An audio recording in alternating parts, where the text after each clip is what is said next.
నమస్కారం అండి. ఈరోజు బంగాళదుంపలు ఫ్రై చేస్తున్నాను. ఎలా చేయాలో చేసి చూపిస్తాను. బంగాళదుంపలు హాఫ్ కేజీకి ఎక్కువే తీసుకున్నానండి. ముందుగా ఉడికించాను. ఇలా స్టీల్ గిన్నెను ఉడికించానండి.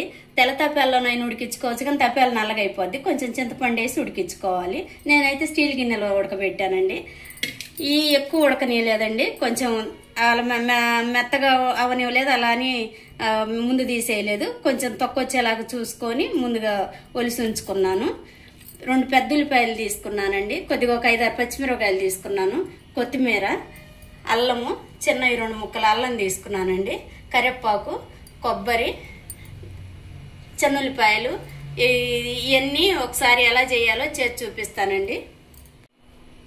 దుంపలు ఉడికిన తర్వాత వాటర్లో వేయొద్దండి. ఉడికిన వాటర్లో వేస్తే మళ్ళీ వాటర్ పట్టేసి ముక్క మెత్తబడిపోద్ది. వీడియో స్కిప్ చేయకుండా చూడండి. అప్పుడు లైక్ చేయండి, సబ్స్క్రైబ్ చేయండి మరిన్ని వీడియోస్ కోసం. తగినంత ఆయిల్ వేస్తున్నానండి బంగాళదుంప ఫ్రైలోకి.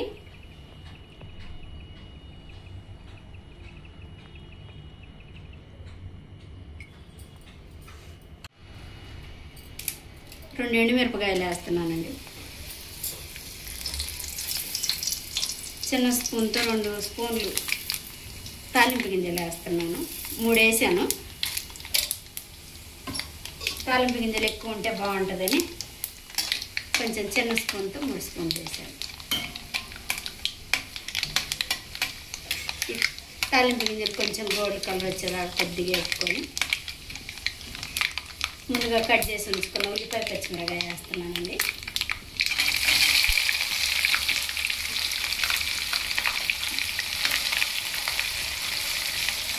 ఇలా లైట్గా వేసుకోవాలి. ఎక్కువ వేక అవసరం లేదు, కొంచెం లైట్గా వేస్తే చాలు. ఉల్లిపాయ పచ్చిమిరకాయ లైట్గా వేగింది కదండి. ఇప్పుడు కొబ్బరి, చిన్నెల్లిపాయ, అల్లము మిక్సీ వేసాను, అది వేస్తున్నాను. అల్లం లేకపోతే కొబ్బరి, చిన్నెల్లిపాయ అయితే మధ్యలోనైనా కూర మధ్యలోనైనా వేసుకోవచ్చండి. అల్లం ఏగకపోతే పచ్చి స్మెల్ వస్తుందని, పచ్చి వాసన, అందుకని ముందుగా వేస్తున్నాను. ఇది కొంచెం లైట్గా ఆగాలి, ఎక్కువ అవసరం లేదు. కొంచెం లైట్గా అల్లం పేస్ట్ పచ్చి వాసన పోయేలాగా కొంచెం కచ్చా పచ్చగా పెట్టానండి. కొద్దిగా కొబ్బరి అయ్యి అలా పడితే బాగా టేస్ట్గా ఉంటుంది. మరి మెత్తగా ఉంటే అంత బాగోదు.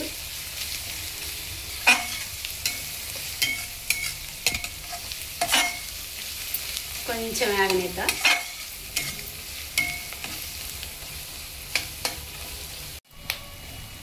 అల్లం వెల్లుల్లి పేస్ట్ లైట్గా వేగిందండి. ఇంతకంటే ఎక్కువ వేగితే కొబ్బరి మాడిపోద్ది. ఇప్పుడు ముందుగా కట్ చేసి ఉంచుకున్న బంగాళదుంప వేస్తున్నాను.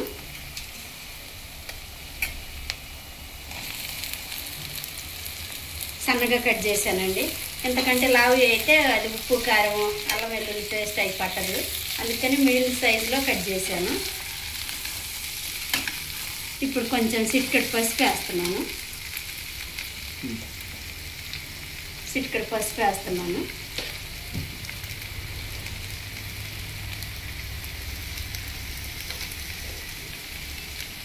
తగినంత సాల్ట్, కల్లుప్పు దంచి ఉంచానండి, ఉప్పు వేస్తున్నాను.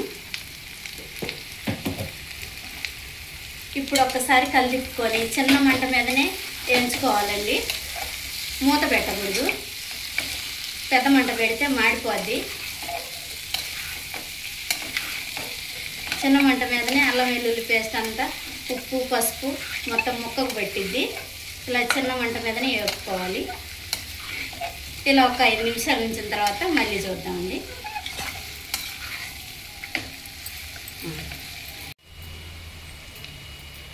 ఒకసారి కలిపి చూద్దామండి.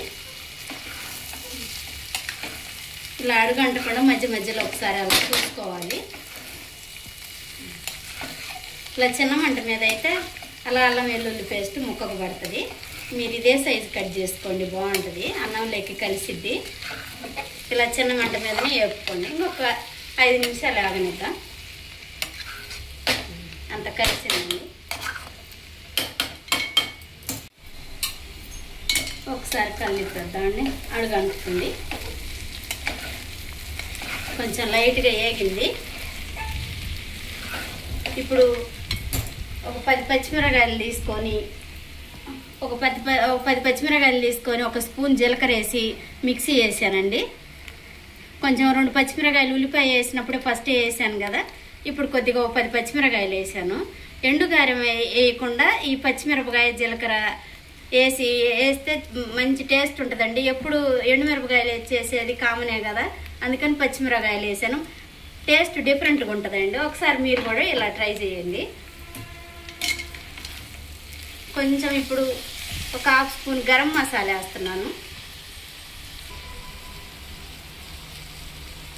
ఒక 1/2 స్పూన్ గరం మసాలా వేస్తున్నానండి. ఇప్పుడు అంతా కలిసేలాగా తిప్పేసుకోవాలి. ఎండుకారం వేయట్లేదండి. ఇప్పుడు పచ్చిమిరపకాయలే మిక్సీ పట్టి వేసాను. జీలకర్ర పచ్చిమిరపకాయలు ఈ టేస్ట్ డిఫరెంట్గా ఉంటుంది. ఎండుమిరపకాయలు అంటే అప్పుడప్పుడు చేసుకుంటుంటాం కదా, ఇది ఒకసారి చేసుకుంటే బాగుంటుందని ఇలా చేశాను. చిన్న మంట మీదనే మగ్గనివ్వాలండి. పచ్చిమిరపకాయ పేస్ట్ అంతా అడుగుంటుంది పెద్ద మంట పెడితే. ఇంకొక 5 నిమిషాలు మగ్గనివ్వాలి.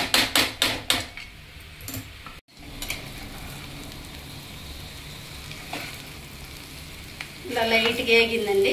ఇప్పుడు ముందుగా కడిగి ఉంచుకున్న కొత్తిమీర కరివేపాకు వేస్తున్నాను. ఇది వేసిన తర్వాత ఎక్కువ అవసరం లేదు, కొద్దిగా 2 నిమిషాలు వేసి సరిపోద్ది.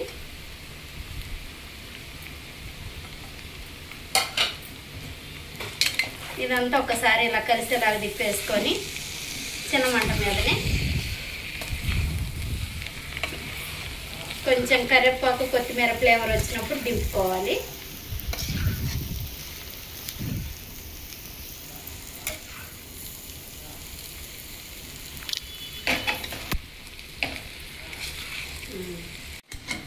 ఒకసారి చూద్దామండి. కొత్తిమీర కరివేపాకు వేసిన తర్వాత అంత లైట్గా వేగింది. ఇలానే వేపుకోవాలి. చిన్న మంట మీద వేగిందండి. ఇప్పుడు దింపుకొని బౌల్లోకి తీసుకున్నాము. పొయ్యి కట్టేస్తున్నాను. బంగాళదుంప పచ్చిమిరకాయతో ఇలా ఫ్రై చేశానండి. మీరు కూడా ఒకసారి ఇలా చేసుకొని ఎలా ఉందో కామెంట్ సెక్షన్లో చెప్పండి. మరిన్ని వీడియోస్ కోసం లైక్ చేయండి, షేర్ చేయండి, సబ్స్క్రైబ్ చేయండి.